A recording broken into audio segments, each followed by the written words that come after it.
রূপসা জমিদার বাড়িটি চাঁদপুর জেলার ফরিদগঞ্জ উপজেলার রূপসা ইউনিয়নে অবস্থিত। 18 শতকের মাঝামাঝি সময়ে এই রাজবাড়িটি নির্মাণ করা হয়।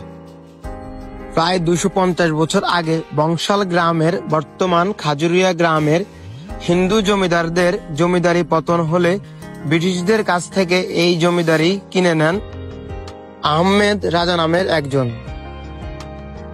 এরপর তিনি রূপসা জমিদার বাড়ি প্রতিষ্ঠিত করেন। এই বাড়ির জমিদাররা কখনো প্রজাদের উপর অত্যাচার বা জুলুম চালাতো না, উল্টো প্রজাদের সুখ দুঃখের সময় তাদেরকে সাহায্য সহযোগিতা করত। জমিদার বাড়ির সামনে বিশাল মাঠ। জমিদার বাড়িতে ইট দিয়ে তৈরি করা মোট 3টি ভবন আছে। এর মধ্যে একটি হচ্ছে মূল ভবন, আরেকটি হচ্ছে মূল ভবনের বাম পাশে এবং আরেকটি মূল ভবনের পিছনে।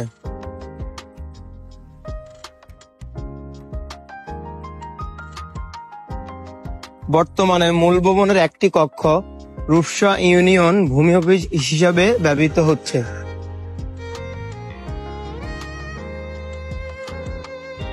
এবং বাকি ভবনগুলোতে জমিদারদের বংশধররা এখনো বসবাস করে আসছে।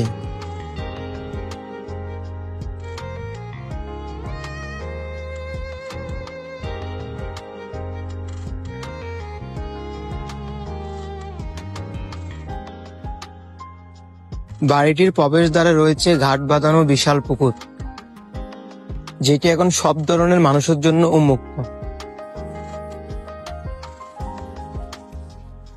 জমিদার বাড়িতে ঢোকার ডান পাশে রয়েছে জমিদার বাড়ির মসজিদ এবং জমিদার বাড়ির কবরস্থান। মসজিদটিতেও প্রাচীন শিল্পকর্মের ছাপ রয়েছে।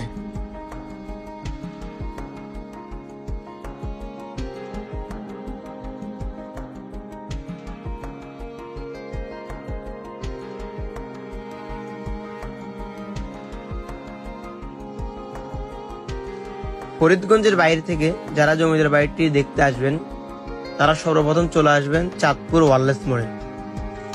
ওয়ারলেস মোড় থেকে সিএনজি যোগে আপনারা সরাসরি চলে আসতে পারেন রূপসা বাজারে। সেই রূপসা বাজার আসলে পেয়ে যাবেন কাঙ্ক্ষিত জমিদার বাড়িটি।